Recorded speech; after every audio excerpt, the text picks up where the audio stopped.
겠습니다. 오늘 예레미야 5장 6장에서는요 하나님의 말씀을 듣기 싫어하는 그 이스라엘 백성들에 대하여 주님께서 상한 심정으로 이스라엘 백성들에게 말씀합니다. 우리가 그 하나님께서 이스라엘을 다룰 때 또 이스라엘뿐만 아니라 다른 우리 개인적인 어떤 사람들을 다룰 때 가장 어려운 것, 하나님께서도 전능하신 하나님이시지만 또 하나님께서 인간을 선택하고 이스라엘을 선택하고 우리를 선택했을 때 하나님은 우리의 과거를 아시고 현재를 아시고 미래에 대해서도 하나님께서 어떻게 갈 줄을 알고서 선택하셨다는 거죠. 우리가 어떤 사람과 만나서 사업을 한다든지 할 때 신중하고 결혼을 한다고 할 때 신중한 이유는 그 사람의 현재 모습이 아니라 미래의 모습도 우리가 품고 그 미래까지도 다 받아서 그를 감당할 태도, 감당할 마음을 가지고 사실 우리의 미래를 선택하는 것입니다. 어느 누구도 과거를 선택하지 않죠. 우리는 오늘 있고 조금 있으면 미래가 되는데 그 미래도 어떠한 미래가 될지 예상 가능한 그런 일들이 시나리오가 많죠. 그래서 우리가 보통 어떤 사람과 동업을 할 때는 사람들이 다 말립니다. 동업했다가 친구도 잃어버리고 돈도 잃어버린다. 그러니까 좋은 친구로 남아있으려면은 절대 서로 돈거래하지 말고, 그리고 아무리 좋아도 정말로 부탁할 거, 부탁하지 않을 거, 이러한 것들을 구별해서 그렇게 가야만 끝까지 좋은 관계로 가는 거지, 이렇게 너무 가까이 있고 그렇게 돈거래가 시작되는 그 순간부터 다 깨진다. 저희 친척 중에서도 사업을 하는데 친구랑, 아주 친한 친구랑 사업한 우리 조카뻘 되는 애가 있어요. 근데 한참 사업을 하다가 인터넷으로 이렇게 사업을 했는데 결국에는 그 친구랑 소송까지 걸었어요. 좋은 친구가. 어렸을 때부터 뭐 친구였는지는 그 자세히 모르겠는데, 왜 그러냐면은 이 어느 정도 이제 몇 대 몇 이러한 그 지분을 가지고서 그래 했는데, 똑같이 열심히 하는 게 아니라 한 사람은 열심히 하는데 한 사람은 덜 하는 거죠. 그래 놓고 지분은 그만큼 더 가져가는 거죠. 그러니까 마음이 상하는 거예요. 결국 사람들이 그렇게 하면 분명히 친구도 잃어버리고 그리고 돈도 잃어버릴 거라고 예상 가능했는데, 주위의 사람들의 말을 듣지 않고 우리는 다르다고, 우리는 잘할 수 있을 거라고 그러면서 하다가 그만 소송까지 갔는데, 제가 거기까지 들었는데 누가 이겼는지 졌는지는 잘 모르겠어요. 우리 친척이니까, 우리 조카뻘 되니까, 사촌이죠, 사촌뻘 되니까 이종 사촌 쪽인데 그 이후의 얘기는 제가 잘 못 들었습니다. 어쨌든 우리가 뭔가를 할 때는 이 단순하게 현재가 좋아서가 아니라 미래를 우리가 선택을 하는 것입니다. 하나님께서 이스라엘을 선택하고 우리를 선택할 때는 하나님께서 우리를 태중에서부터 선택했는데 태중에서 우리를 이미 알았다고 성경에는 얘기하고 있어요. 이사야서에서 우리에 대하여, 인간에 대하여 뭐라고 말합니까? 이스라엘에 대하여 바로 반역자다. 반역할 거를 하나님께서 아시고 택했습니다. 그래서 하나님은 우리의 미래에 하나님께서 감당할 그 모든 것들을 주님이 짊어지고자, 주님이 나를 택하셨기 때문에 주님은 이렇게 될 것을 알고 있어요, 모르고 있어요? 예상하고 있고 알고 있는 거죠. 그래서 신명기서에 우리가 어제 봤던 것처럼 너희들이 반역을 행하고 거역을 하고 그리고 그것 때문에 흩어지고 그리고 알지 못하는 목석의 우상들을 이방 땅에서 섬기다가 결국 최종적으로 이 말일에 여호와께로 돌아와서 그 하나님과 그 율법을 구하게 될 것이다 라고 하는 이 신명기 말씀. 그래서 모세에게, 모세야 이 노래를 지어서 모든 백성들에게 알려줘라. 그리고 그 백성들이 이 노래를 계속 이어서 부르다 보면 몇백 년 후에 자기들이 불렀던 이 노래가 자기에게 증거가 될 거다. 하나님께서 이미 예상하고 있었고 이렇게 될 거라는 것을 알고 있다. 그런데 그 하나님은 어떤 하나님이냐? 그럴지라도 우리를 품고 계시는 하나님이다. 그런데 이렇게 될 것을 이미 예언으로 듣고 알고 있어도 인간이라는 존재가 나는 그렇게 되지 않을 거야 라고 하지만 우리는 언제나 그렇게 됩니다. 그런데 하나님께서 이러한 우리를 끝까지 보호하시고 지키시지만 그러나 하나님도 마음이 굉장히 어려우신 힘든 그러한 것들을 하나님도 느끼시겠죠. 하나님께서 감정이 없겠습니까?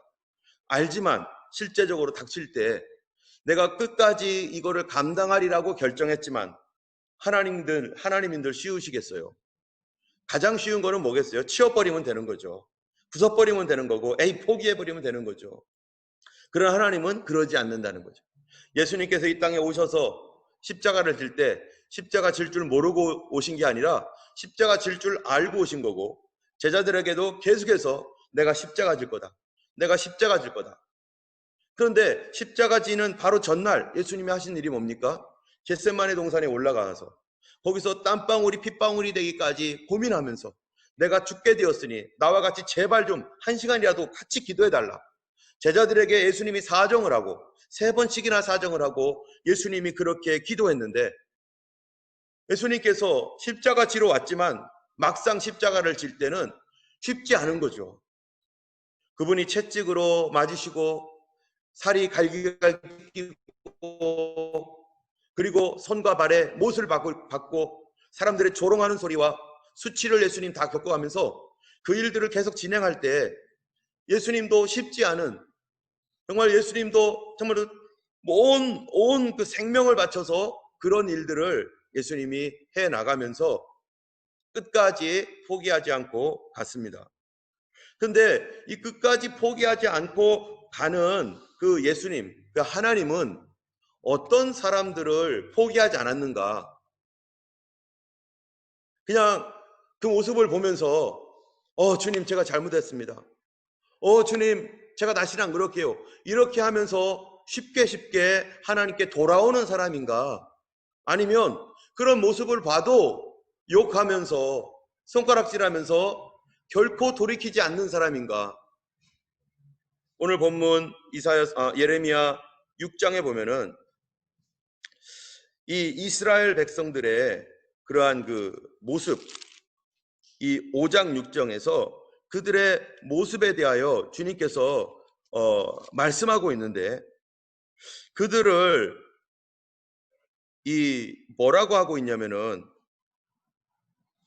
30절에 보면은 5장 30절에 보면은요. 선지자들은 거짓을 예언하며 제사장들은 자기 권력으로 다스리며 내 백성은 그것을 좋게 여기니 마지막에는 너희가 어찌하려느냐. 한 민족이 거짓을 어떻게 해요? 거짓을 좋아하는 민족이라는 거예요. 거짓말을 좋아하고 거짓말 듣기를 즐겨하고 방송에서 계속 거짓말을 해요. 그런 백성들은 그 거짓말을 다 믿고 좋아해요. 뿐만 아니라 이 백성들이요. 14절에 보면은 6장 14절 그들이 내 백성의 상처를 가볍게 여기면서 말하기를 평강하다 하나 평강이 없도다. 이 지도자들이 괜찮아 종교 지도자들 영적 지도자들도 그렇고 정치 지도자들도 그렇고 괜찮다고 말을 해요. 그리고 사람들은 그거를 자기들의 행위가 어떠한지도 알면서 하나님을 그런 식으로 받아들이고 그래도 괜찮구나라고 생각을 하고 있다는 것입니다. 8절에 보면은 6장 8절에도 어떻게 돼 있냐면 이렇게 돼 있어요. 예루살렘아 너는 훈계를 받으라. 그리하지 아니하면 내 마음이 너를 싫어하고 너를 황폐하게 하여 주민이 없는 땅으로 만들리라. 이 하나님께서 예루살렘에 대하여 이스라엘에 대하여 유다에 대하여 뭐라고 부탁을 하시는 거예요? 내 말 좀 들어라. 이 소리 하는 거죠. 내 훈계 좀 들어라. 그렇지 않으면 내 마음이 너를 싫어한다. 여러분, 어떤 사람이 싫어질 때 언제 싫어지겠어요? 하나님이 싫어한다라고 하는 사람이 도대체 어떤 사람이겠어요? 하나님 싫어하는 사람이요. 하나님의 훈계를 받지 않는 사람. 우리가 부모님이 아이들을 이렇게 가르칠 때 제일 어려운 게 뭐겠습니까? 고집센 아이. 이 아이가 자기가 잘못한 거를 알지만 버텨요. 내가 잘못 가는 거를 아는데 안 했다고 끝까지 우기는 거예요. 그래서 저도 아이들을 가르칠 때 제일 아이들에게 인사하는 법 이런 거 가르쳤지만 가장 엄하게 대했던 게 뭐냐면 거짓말하는 거였어요. 너가 잘못했다면은 잘못했다라고 정직하게 얘기를 하고, 오히려 거짓말을 하면은 자기가 했던 잘못보다 더 크게 혼났어요. 왜냐면은 그 거짓하는 그 자체가 사단의 역사이고, 또 그런 것들을 계속해서 품으면은 이 사람은, 거짓말하는 사람은 이 양심이 화인을 맞기 때문에 아이들을 가르칠 때 거짓말하는 거에 더 철저하게 거짓말하지 못하게 그렇게 교육을 했었습니다. 근데 영적인 거짓말, 이 거짓말한다는 것은 자기 잘못을 뉘우치지 않고 끝까지 가는 태도가 바로 거짓말하는 태도고, 이 거짓을 많이 하는 사람들이 특징이 뭐냐면 교만하다는 거예요. 그래서 안 바꿔요. 이거 실수입니다, 이거 잘못입니다 라고 하면은 알지만 안 바꿔요. 그럴 때 정말 부모님은 지쳐버리는 거죠. 이 하나님께서 이스라엘이 어떠한 존재라고 했냐면은 바로 이런 존재라는 거예요. 하나님께서 훈계를 주시지만 어떻게 해요? 안 바꿔요. 마음을 고치려고 하질 않아요.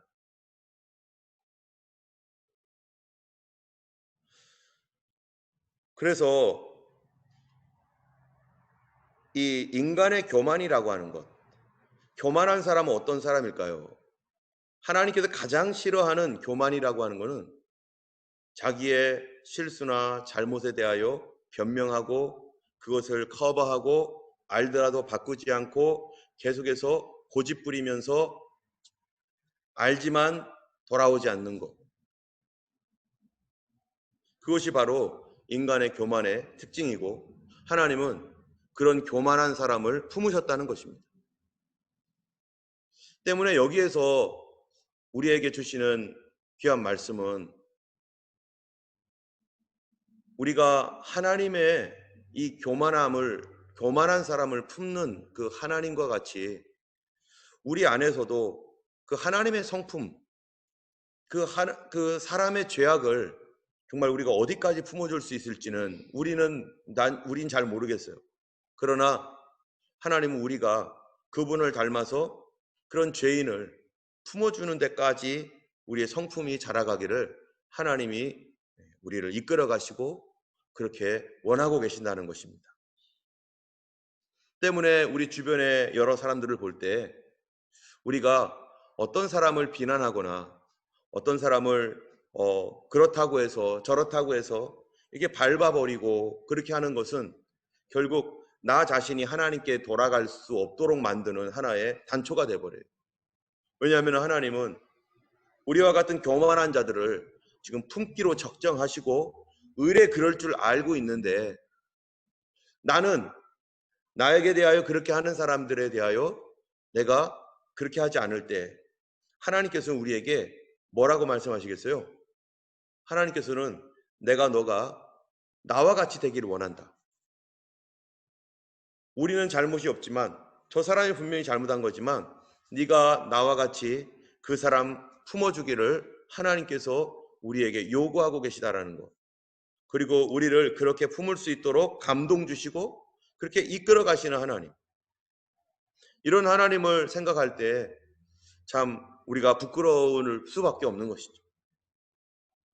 때문에 우리가 어떠한 사람들을 비방하거나 비난할 수 없는 처지라는 것을 오늘 예레미야서 5장 6장에서 바로 누가요? 이스라엘이, 바로 내가 바로 그런 고집센 사람이고, 하나님께서 볼 때 정말 싫어할 만한 사람, 싫어할 만한 존재임에도 불구하고 하나님은 계속해서 우리를 품고 있다라는 것. 그게 감사한 것입니다. 만약에 하나님께서 내가 그렇다고 해가지고요 착 져버린다면 어떻게 되겠어요? 그냥 편안하게 살 수 있죠. 내 마음대로. 그러나 하나님과는 관계가 끊어질 것입니다. 주님께서 오늘도 우리에게 16절 말씀을 우리에게 주시는데 이 6장 16절에 이렇게 말합니다. 같이 한번 읽어보겠습니다. 여호와께서 이와 같이 말씀하시되 너희는 길에 서서 보며 옛적 길 곧 선한 길이 어디인지 알아보고 그리로 가라. 너희 심령이 평강을 얻으리라 하나 그들의 대답이 우리는 그리로 가지 않겠노라 하였으며 하나님께서는 우리가 어디로 가기를 원하세요? 옛적 길, 곧 선한 길. 우리는 진보하는 걸 좋아합니다. 더 발전하는 걸 좋아해요. 그런데 하나님은 우리의 삶이 더 발전하는 건 좋지만 우리의 신앙이, 우리의 성품은 어디로 가야 됩니까? 옛적 길로 가야 되죠. 우리가 보면은 에베소 교회에게 요한계시록에 보면은 뭐라고 합니까? 너의 처음 사랑 어디 있느냐? 여기 계신 모든 분들이 다 마찬가지일 거예요. 우리가 어렸을 때 얼마나 이쁩니까? 그죠? 예, 비록 제 얼굴 이렇게 좀 그렇지만 어렸을 때 저도 한 얼굴에서 우리 온 가족들이 저를 얼마나 귀여워하고 온 일가 친척, 우리 이모님부터 시작해서 고모까지도 그러니까 저를 너무너무 좋아했어요. 우리 집에서는 제 이름은 다 알아요. 내 동생은 누군지도 잘 모를지도 몰라요. 하여튼간 저가 그렇게 사랑을 엄청나게 받았는데 그때 얼마나 이뻤겠어요. 뭐 다른 사람도 다 사랑을 받으며 자랐고 이쁜데 그때의 마음은 얼마나 귀여웠고 비단결 같고 착해요. 근데 지금은 얼마나 얍삽하고 머리 굴리고 정말로 예수님을 믿으면서 정말 원하는 것은 우리가 정말 어린 시절의 그 마음으로 돌아갔으면 좋겠다. 순수하게. 순수한 어린 시절에는 내가 뭐가 순수해 이렇게 생각을 했어요. 어른들이 니들을 참 순수해 그러면 난 안 순수한 것 같은데 그런데 지금 와서 보면은 그나마 그때가 더 순수한 것 같아요. 옛적 길, 곧 선한 길. 우리는 옛날이 선했습니다. 우리가 여기 다 결혼하셨지만 어떻습니까? 우리가 처음 만났었을 때 그때 가장 좋았죠. 시간이 지나면서 더 좋아졌으면 얼마나 좋겠어요. 그죠? 예, 그러기를 축원합니다. 그런데 상당한 많은 사람들이 시간이 지나면서 실상해지고 그 사랑이 식어지고 요새 제가 아는 어떤 목사님은 지금은 오히려 더 좋다고 이렇게 말씀하시는 목사님도 계시는데 예, 어쨌든 우리가 이 처음 신앙도 마찬가지라. 내가 예수님을 처음 만났을 때 예수님을 처음 믿었을 때 그때 막 말씀이 들어오고 막 은혜가 막 넘치고 막 교회가 가고 싶고 막 기도하고 싶고 와 이게 천국이구나 막 주변에서 핍박이 와도 그런 거 개의치 않고 막 갈 수 있는 그런 처음 신앙. 예전에 사람들을 보면서 다 사랑스럽고 모든 사람을 위해서 기도해주고 싶고 그랬던 우리의 처음 신앙이 있어요. 하나님께서 우리에게 이거를 말씀하시는 거죠. 여러분 우리의 초대교회 신앙 보세요. 초대교회 2000년 전에 예수님 처음 오셔서 십자가 달려 죽으시고 그리고 그때 예수 믿었던 사도들과 초대교회 성도들 엄청난 핍박, 죽음과 죽음을 불사하고 그들이 믿었던 그 신앙. 그런데 그 당시에 그 사람들이 잘 살았는가? 잘 살지도 못했어요. 그냥 가장 어두운 곳에서 가장 천한 직업 가지고 살았던 사람들도 많습니다. 종으로 살았던 사람도 많아요. 그런데 기독교화되고 로마 제국이 기독교 제국이 되고 그리고 시간이 지나서 오늘날 이 21세기가 왔을 때 우리의 삶은 진보됐죠. 문명도 발전했죠. 과학도 발전했죠. 다 편리하죠. 근데 우리의 신앙은 그때가 오히려 더 순수하고 깨끗하고 하나님께서 보는 것은 우리의 문명을 보는 게 아니라 우리의 믿음을 보시고 우리의 신앙이 어떠한지를 하나님 보실 것입니다. 주님께서 우리가 옛적 길, 곧 선한 길. 그래서 그 처음 마음으로 돌아가라고. 첫사랑을 버리지 말라고. 오늘 우리가 기도할 때 하나님께서 이 이스라엘 백성들에게 호소하시는 너의 처음 나를 따랐을 때 그 신앙을 구하라. 처음 네가 나를 만났을 때 그 신앙과 그 태도, 그리고 그 태도 때문에 내 주변 사람들에게 행했던 그 모든 것들, 그거를 행하라. 그렇게 돌아가도록 하나님께 구하라. 여러분, 기도는 바로 그거 아니겠어요? 기도는 하나님 앞에 구해야 될 거를 구하는 거죠. 그런데 이스라엘은 어떻게 했다는 거예요? 그들이 대답이 우리는 그리로 가지 않겠노라. 바로 이게 이스라엘이 엄청난 교만 속에 들어가 있는 것입니다. 교만이라고 하는 것이 사람의 머리가 뿔이 난 게 아니라 고집이 교만이고, 그리고 교훈을 거부하는 것, 이게 교만이죠. 하나님께서 주시는 교훈조차도 거부하는데 사람이 말하는 것을 어떻게 듣겠어요? 우리가 오늘 정말로 주님이 말씀하신 옛길, 곧 선한 길, 우리의 처음 신앙으로 하나님 우리를 회복시켜 주시고, 구하라 주실 것이고 찾으라 찾을 것이고 문을 두드리라 열릴 것이라고 하신 말씀대로 주님은 우리가 이 신앙으로 다시 돌아가도록 이 신앙을 구하기를 하나님이 또한 기다리고 계실 줄로 압니다. 이 시간 우리 같이 기도할 때 우리 하나님, 우리 마음속에 옛적 길, 선한 길, 처음 믿음으로, 처음 사랑으로 다시 회복되어지도록 우리를 도와주소서. 우리 하나님 앞에 함께 그렇게 기도하기 원합니다. 우리 같이 찬양하겠습니다.